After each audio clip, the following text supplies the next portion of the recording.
नमस्कार, श्याम एकेडमी की ओर से मैं सभी विद्यार्थियों का स्वागत करती हूँ।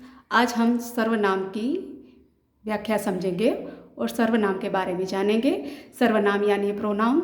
इससे पहले हमने संज्ञा की समझ प्राप्त की थी। संज्ञा को नाउन कहते हैं और सर्वनाम को प्रोनाउन। यानी कि यहाँ पर जो सर्वनाम दिया गया है वो दो शब्दों से जुड़ा हुआ है। सर्व यानी सभी के लिए और नाम यानी नाम के बदले प्रयुक्त होने वाले शब्द। तो सर्वनाम इसे कहते हैं। सर्वनाम की जो व्याख्या है कि संज्ञा के स्थान पर प्रयुक्त होने वाले शब्द सर्वनाम कहलाते हैं। हमने इससे पहले संज्ञा की समझ प्राप्त की थी। तो संज्ञा में किसी व्यक्ति का नाम, प्राणी का नाम, स्थान का नाम सूचित होता हो उसे संज्ञा कहते हैं। तो आज हम संज्ञा के बदले जो शब्द उपयोग में आते हैं उसका उपयोग हम करते हैं वाक्य में, तो उसे सर्वनाम कहते हैं। आइए हम इसके विशेष उदाहरण देखेंगे। हमारी जो व्याख्या है उसके अनुसार कि संज्ञा के बदले उपयोग में आने वाले, तो सबसे पहले संज्ञा शब्द लेते हैं और उसके बाद हम उसके बदले कौन से शब्द का इस्तेमाल करते हैं देखते हैं। तो उदाहरण है पहला, मोहन अच्छा लड़का है। तो मोहन है वो संज्ञा है। मोहन हर रोज स्कूल जाता है। मोहन गृह कार्य नियमित करता है। तो बार बार यहाँ पर मोहन का नाम आ रहा है। तो बार बार संज्ञा वाक्य में संज्ञा का उपयोग हो तो ये उचित नहीं लगता। तो इसके बदले हम सर्वनाम के शब्द का उपयोग करेंगे। तो आइए यहाँ पर हमने संज्ञा के जो उदाहरण देखे, बार बार मोहन नाम आ रहा है, उसके बदले हम कौन से शब्द का इस्तेमाल करेंगे। तो सर्वनाम के जो शब्द हैं उसे ऊपर वाले उदाहरण को ही लेकर हमने सर्वनाम का उदाहरण लिया है। तो कि मोहन अच्छा लड़का है। यहाँ पर हमने दूसरा वाक्य था कि मोहन हर रोज स्कूल जाता है, उसके बदले में हमने वह शब्द का उपयोग किया है। वह हर रोज स्कूल जाता है। उसके बाद तो तीसरा वाक्य संज्ञा में था, मोहन गृह कार्य नियमित करता है। तो उसकी जगह, मोहन की जगह यानी संज्ञा की जगह हमने उसका शब्द, ये सर्वनाम शब्द है, उसका उपयोग किया है। तो उसका गृह कार्य नियमित रूप से पूर्ण होता है। आइए हम इसकी विशेष जानकारी पाठ्य पुस्तक में से लेते हैं।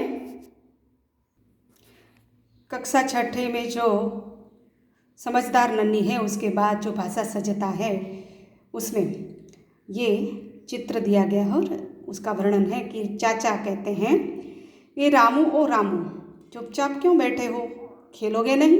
देखो इस वाक्य में विराम चिन्ह का उपयोग भी है, विस्मयबोधक का चिन्ह है और प्रश्नार्थ चिन्ह है।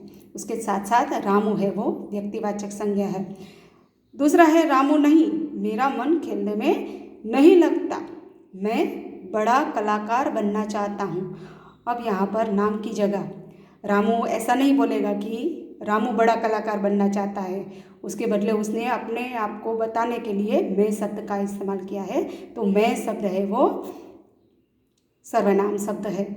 चाचा, अरे हाँ तुम तो चित्रकारी सीख रहे थे ना। तो तुम शब्द है वो क्या है, सर्वनाम शब्द है। चाचा ऐसे नहीं बोलेंगे कि रामू तो चित्रकारी सीख रहा था ना। तो इस प्रकार से बार बार संज्ञा का उपयोग भी उचित नहीं होता, इसके लिए हमें सर्वनाम शब्दों का उपयोग करना होता है।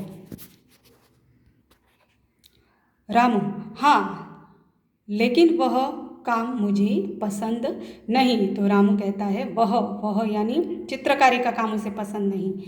चाचा, क्यों क्यों। रामू, एक दिन मैंने डॉक्टर गोलीवाला की दीवार पर भैंस का चित्र बनाया था, उन्होंने माँ से मेरी शिकायत कर दी। तो यहाँ पर मैंने शब्द अपने आप के लिए प्रयोग किया है और डॉक्टर के लिए उन्होंने, तो बार बार वो डॉक्टर नहीं बोलेगा, उसके बदले उन्होंने शब्द का उपयोग किया है। तो संज्ञा के बदले सर्वनाम शब्द का उपयोग किया है।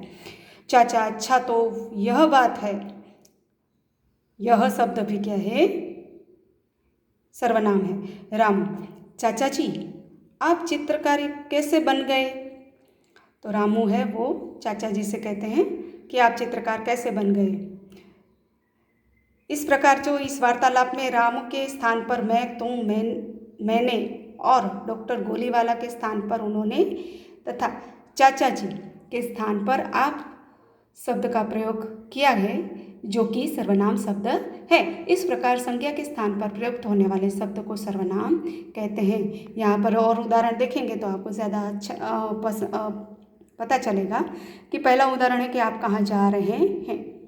दूसरा उदाहरण है दाल में कुछ काला है। तो आप है उसके नाम के बदले में आपका उपयोग किया गया है। चलो हम स्कूल चले। मैं तो बहुत प्रतिभाशाली हूँ, आओ हम नदी पहाड़ खेलेंगे, उसे तो बस हंसना आता है। तुम्हें मेरी कविताएं अच्छी लगी और वह अपने आप खड़ा होने लगा है। तो इन सभी 8 उदाहरण देखे, उनमें ये जो शब्द हैं आप, हम, मेरी, कुछ, मैं, उसे, वह, तो उपयुक्त वाक्य में रेखांकित शब्द सर्वनाम है। वाक्यों में इन शब्दों का प्रयोग संज्ञा के बदले हुआ है। तो यहाँ पर आपको बहुत सारे सर्वनाम के रूप में प्रयुक्त होने वाले शब्द दिए गए हैं। तो इन सभी शब्दों का उपयोग करके आपको वाक्य बनाने हैं। तो सर्वनाम के वाक्य आपको बनाने हैं। चलो बच्चों, बाय।